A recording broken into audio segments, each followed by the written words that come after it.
Yo, c'est Vega et bienvenue pour la review du chapitre 94 de Dragon Ball Super. On approche petit à petit des 100 chapitres, ce qui est plutôt énorme du coup pour une suite de Dragon Ball. Je sais pas quand est-ce que ça s'arrêtait, peut-être à l'arc Black Freezer, peut-être ou peut-être pas, ou peut-être que ça va continuer au-delà de Oob, ce que j'espère, parce que moi j'aime bien Dragon Ball, donc qui est toujours du contenu, etc., moi ça me dérange pas. Donc voilà. Mais là on continue avec l'adaptation du film Dragon Ball Super, Super Héros qui est ma foi, je l'ai pas vu, donc du coup je découvre le film en même temps que les scans. Donc là, Piccolo et on va l'appeler Random numéro 1 et Piccolo vont essayer de kidnapper Pan. Tout simplement, Pan fout à terre Random numéro 1 parce qu'elle le connaît pas et elle reconnaît Piccolo grâce à son ki. Elle lui fait mais c'est Piccolo. Et Piccolo il fait oui mais c'est pour un entraînement et il lui explique la situation à Pan, ou à Pan comme vous préférez, pour de lui dire qu'elle doit se faire comme si elle était retenue prisonnière, etc. C'est pour une organisation, c'est pour déjouer une organisation maléfique que Goku avait battue il y a des années maintenant, et que là c'est au tour de son fils Gohan de s'en charger. Voilà, c'est une question d'héritage l'armée du ruban rouge, vous voyez.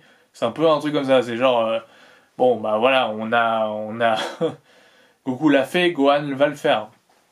Ah bien, ce sera bientôt dans quelques années, ça sera Goten. Et après, ce sera Pan.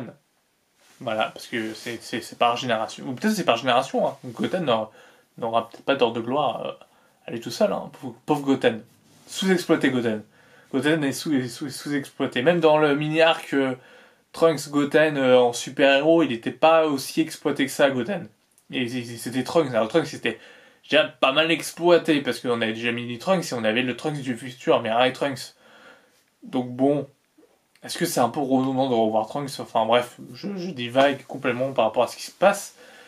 Et du coup, Piccolo et Rando numéro 1 vont voir, vont voir Gohan pour dire que ils ont pris en otage Pan et Piccolo. Et Gohan ne reconnaît même pas le ki de Piccolo. C'est assez étrange.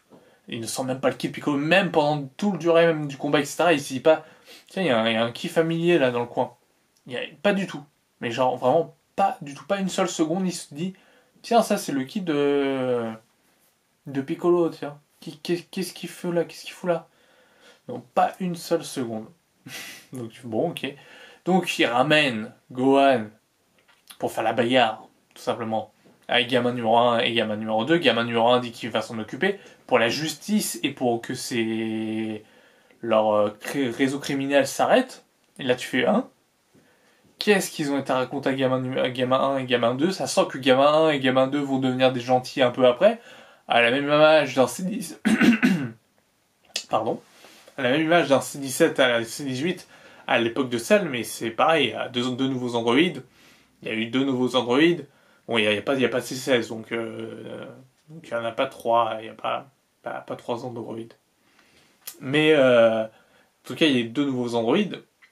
Et il y aura celle après, donc c'est pareil, sauf que là, c'est. Et puis il y aura Gohan avec une nouvelle transformation aussi, puisque même si j'ai pas vu le film, et je suis désolé si vous n'avez pas vu le film aussi, je vous l'annonce, Gohan va se transformer avec une nouvelle forme. Est-ce que ça va être utile pour l'histoire? Est-ce que c'est important pour l'histoire? Je ne sais pas, mais s'ils en font un film et une adaptation dans le manga, et peut-être un anime peut-être après, je pense que ça aura son importance et que Gohan aura un rôle à jouer, un minimum. Et Gohan se transforme en Super Saiyan.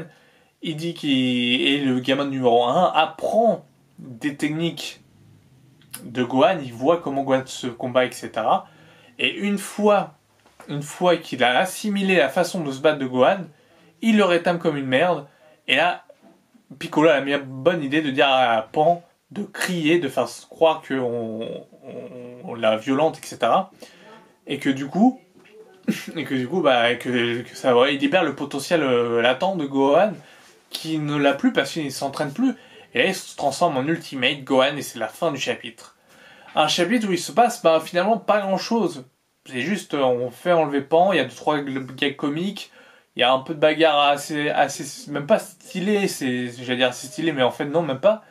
Il se passe pas grand chose dans ce chapitre-là.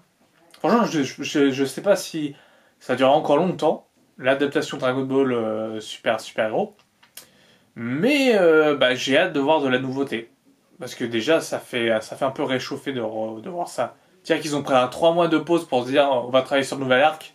Alors que le nouvel arc est un repompé du film. C'est du foutage de gueule littéral.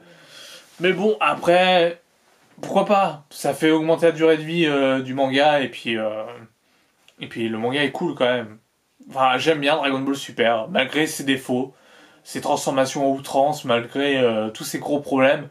Bah, j'aime bien suivre le chapitre une fois par mois et écouter la review du chef Otaku pour qu'il râle une fois par mois que c'est de la merde.